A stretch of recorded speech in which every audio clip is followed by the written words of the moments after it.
Soybeans and cooking oil are a new front in the U.S.-China trade conflict. When China stopped importing U.S. soybeans, the U.S. retaliated by refusing to buy Chinese cooking oil.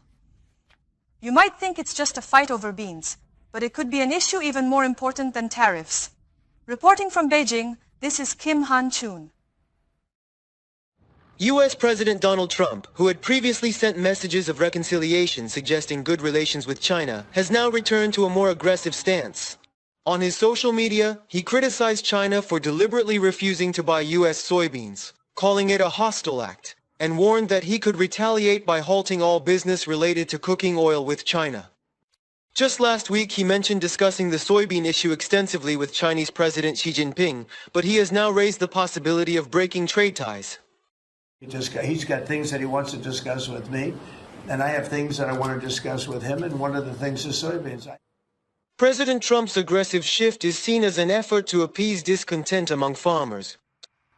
Soybeans are mainly grown in the Farm Belt, a stronghold of the Republican Party in the U.S. As the fall harvest approaches, sales have stalled due to China's import halt, fueling growing dissatisfaction with President Trump. In fact, many analysts believe the soybean dispute was inevitable. In China, where stir-frying is common, soybean oil is a household essential. However, due to limited domestic soybean production, China has relied heavily on U.S. imports. Amid the ongoing tariff conflict with the U.S., China has diversified its soybean imports to South America, especially Brazil and Argentina, and has stopped all U.S. purchases since May. Analysts say it was a premeditated strategy aimed at targeting America's vulnerabilities, similar to rare earth controls. Regarding soybean trade, the U.S. must withdraw its unreasonable tariffs.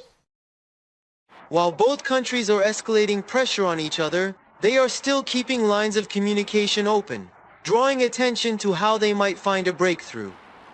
From Beijing, Kim Han-chun, MBN News.